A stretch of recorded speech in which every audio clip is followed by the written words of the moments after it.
Before we talk about Reid, the Adlers want you to know there is always help and hope. Right now, counselors with the Boys Town National Hotline are ready to talk or just listen. The number is 1-800-448-3000. Now the Adlers' story and the hope that they can save another family from enduring such a tragedy. It's on his cell phone.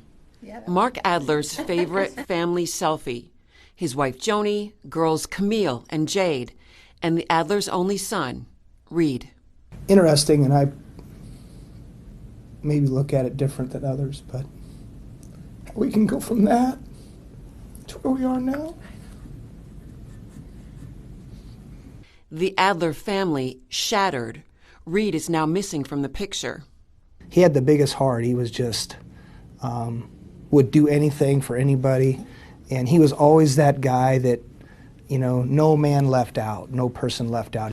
Ralston School Superintendent Mark Adler and his family share photos and their son's artwork. Yesterday, the 15-year-old took his own life on January 7th. This isn't at all what we would choose. And I've had so many parents say to me, I couldn't even imagine. And I hope you never have to. They describe Reid as outgoing, cheery, a basketball player, a good student, a jokester. Reid had friends everywhere. But after his death, the family uncovered disturbing facts. We're talking about bullying. You know, we've had bullying for decades. The Adlers learned Reid was being bullied. Understanding that an individual had been threatening him for months and months with a picture that he had given it that was completely inappropriate. The parents would learn weeks after his death something Reid never shared with them. They say another teenager was taunting Reid, over and over threatening to post a private picture of Reid to social media. There were hints in December that something was wrong. I think about Reid, and he did reach out. And before Christmas, he said, he said to Joni, I feel like at times I don't want to live.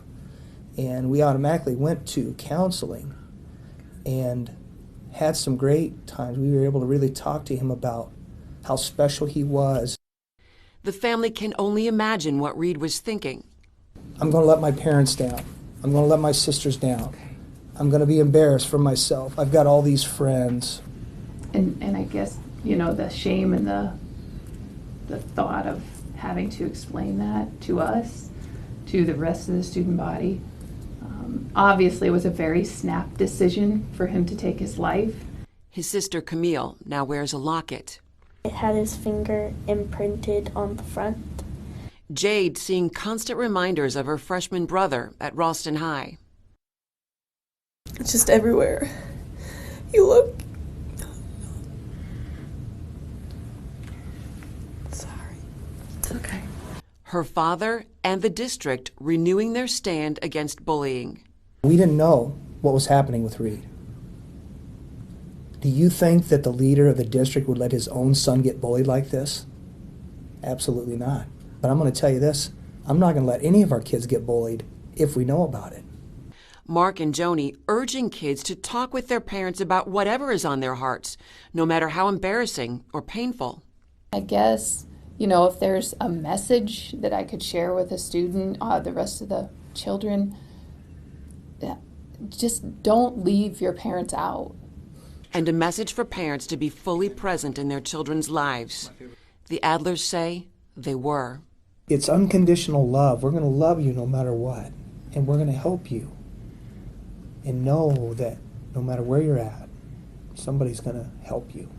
This superintendent now leaning on the advice he often shares with students. What has been done cannot be changed, but what's ahead we can define.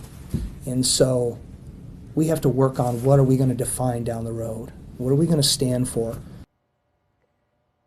Now, the family doesn't want finger pointing. They want people to treat each other with kindness and respect. And if you know about bullying on social media or in person, tell a trusted adult.